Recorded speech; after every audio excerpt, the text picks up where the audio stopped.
नमस्कार दोस्तों, आज के हमारे इस वीडियो में हम आपके लिए शरद पूर्णिमा व्रत की पौराणिक कहानी लेकर आए हैं।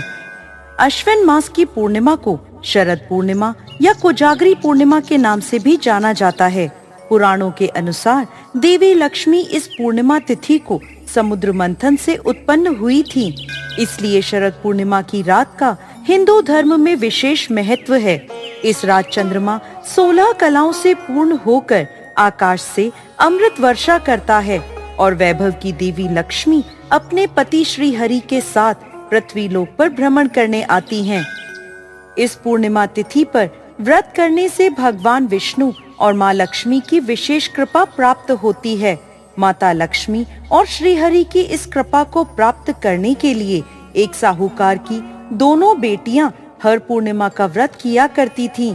इन दोनों बेटियों में बड़ी बेटी पूर्णिमा का व्रत पूरे विधि विधान से और पूर्ण श्रद्धा के साथ पूरा किया करती थी। वहीं छोटी बेटी व्रत तो करती थी, लेकिन नियमों को आडंबर मानकर उनकी अनदेखी करती और व्रत को पूर्ण नहीं करती थी। विवाह योग्य होने पर साहूकार ने दोनों बेटियों का विवाह कर दिया। बड़ी बेटी के घर समय पर स्वस्थ संतान का जन्म हुआ।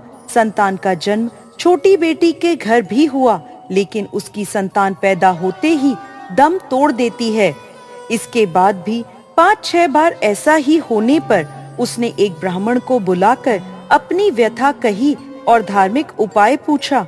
उसकी सारी बात सुनकर और कुछ प्रश्न पूछने के बाद ब्राह्मण ने उससे कहा कि तुम पूर्णिमा का व्रत अधूरा करती हो, इस कारण तुम्हारा व्रत फलित नहीं होता और तुम्हें अधूरा व्रत का दोष लगता है।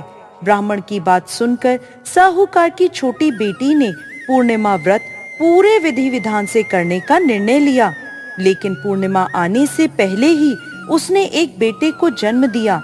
जन्म लेते ही बेटे की मृत्यु हो गई।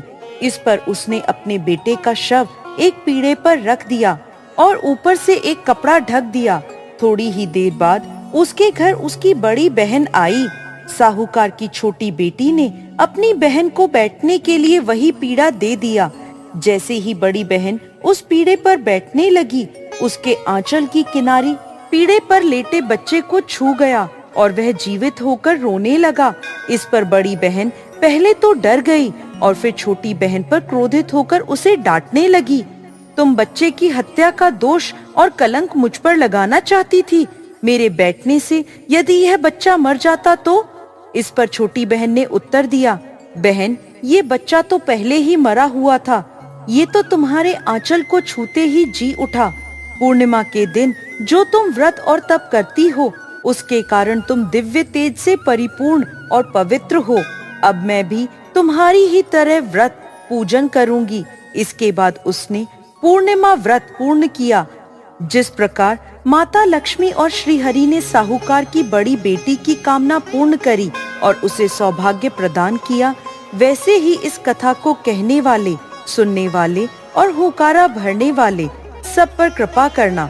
जय श्री हरि विष्णु, जय माता लक्ष्मी।